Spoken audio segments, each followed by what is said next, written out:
talk about rigging up your ski, all the key essentials that we have that's rigged up on a ski for toe surfing or any kind of stuff that you're doing in the surf. So first off, strapped on the hood,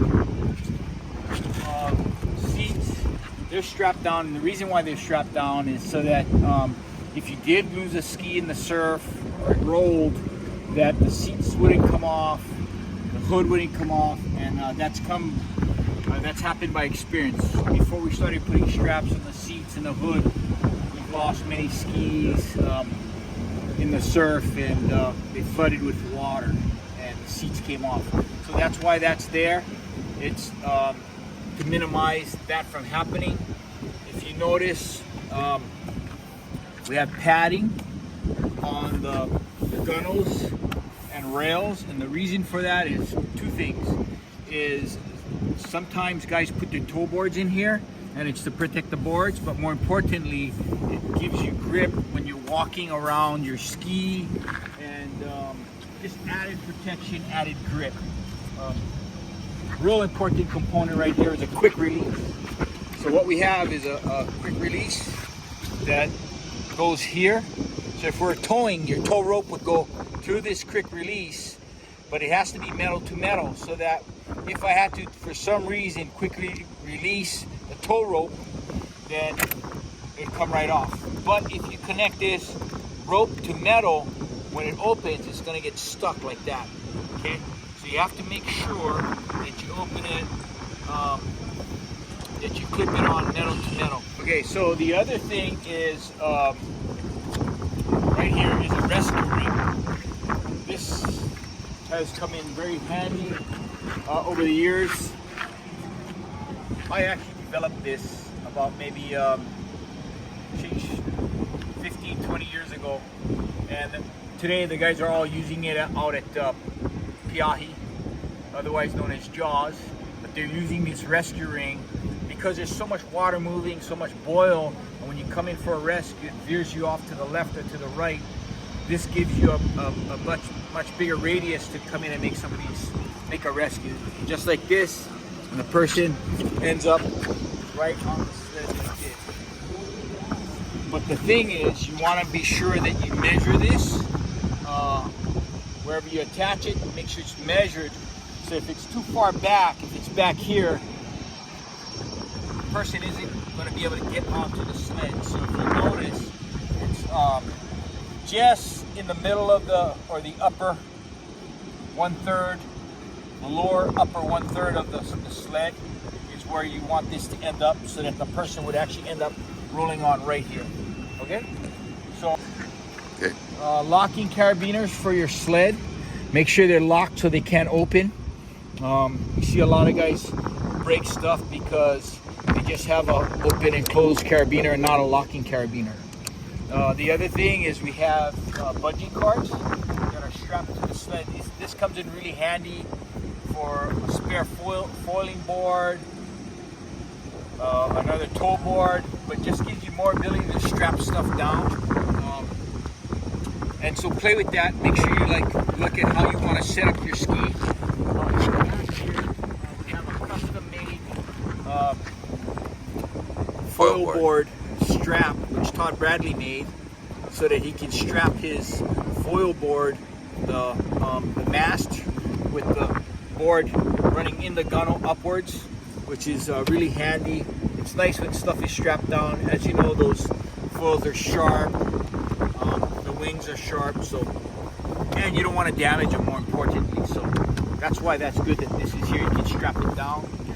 Moving along here this is another.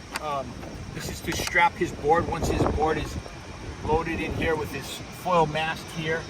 This is another strap to strap that down, which is really, really nice. Moving up to the handlebars, we always have a spare kill switch or spare key. Today we no longer wear our key on our right hand. Today we click it onto our life vest or your radio harness so that it's in the middle, so that you can work both on your left and your right. So that's what happens there. But if you were to fall off, that key comes out, somebody could easily come on and put the next key in. And so you always want to make sure you have a backup key. That's part of safety. You always want to make sure you carry an anchor, a small anchor in the front, enough rope to set an anchor. And the other thing is we run these carabinered bungee with flatline strap over it. And it's real easy because it's stretched enough for you to tie up to the dock, and it's just real easy to work with. Again, I can't say enough about the wings that go onto the skis. They don't hamper any performance whatsoever on the ski. It does nothing but enhance the capabilities of the ski. Number one, minimizes the chance of flipping over. It also allows you to put on more than 3 people if you had to. And it also stops you if you pro dive down a wave, pop the bow up. And also when you're punching through waves, when you punch through a good sized wave and all that white water is on you, the flotation of the wing allows you to pop up to the surface sooner and keeps the vessel level. Yeah. So this wing was developed, now we're going on maybe 9 years. Yeah. That this wing was developed. It was developed by, we did a lot of testing with the wing. Brian, Todd, myself, and today this is the way to go. There's no better way than to have a wing on a ski. It makes everything safe. If your ski sinks, your ski's gonna float because you have this tube to keep you afloat. You're not gonna completely sink your ski. I mean, I can just go on and on how much of a plus versus a minus having a wing on your ski is. The sled, there's a lot of variety of sleds out there. We have tested and developed these sleds along with Todd Bradley, Brian, Kialana, and myself have done extensive, and Jimmy Stewart have done extensive testing with sleds. And over the years, through trial and error, I think we've come up with a sled that is pretty durable these days, that can probably last going over 4 years. The straps, the D-rings, everything, I think we got it down to where it's pretty dialed in. The pressure valve, the pressure release valve, I mean, there's a lot of stuff out there, and whatever you can afford, whatever works. But if you want to get good stuff that has been truly tested and truly developed with good input and corrections made so that it's user friendly for all types of activity, whether you're towing, whether you're primary rescue, whether you're doing mission work. So this is just an awesome piece of equipment that was developed.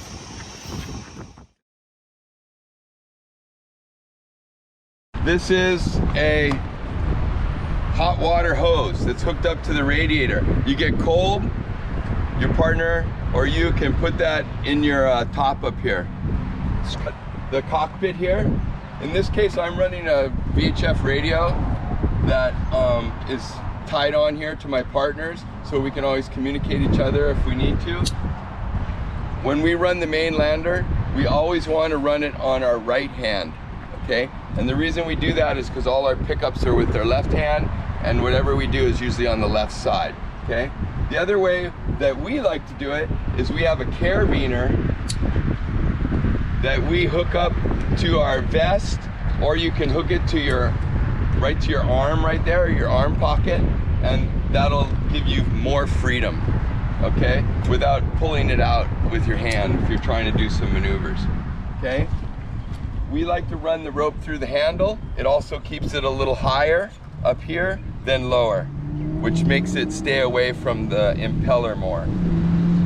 This is our design for how we hold our foils on the hatch right here, and I'll do a little video of how we built that for you later, but it's kind of handy if you're carrying 2 foils. You can just strap it on right there. That's it. You know, number one, you got to get all your certifications. So you got to get your jet ski basic certification, then you got to get your tow certification as part of being able to even attempt to going out there and tow surfing. So 3 tips. You should always go with another backup ski, or work in pairs of 2 skis. So that's 4 guys. And then the other thing is, make sure you guys don't cut through the lineup. I think that's one of the biggest problems. Guys, like, they start cutting corners so they can get as much waves as they can. But and then it turns into monkey see, monkey do. Everybody starts doing that. So always go around the outside, get back in line. And the other thing is, make sure you have some sort of communication, whether it be a cell phone, so that if something goes wrong, you can call to get assistance. And then always let others know where you're going, what time you should be back. I think it's really important to doing this safely, and most importantly is not only keeping yourself safe, but keeping your family informed.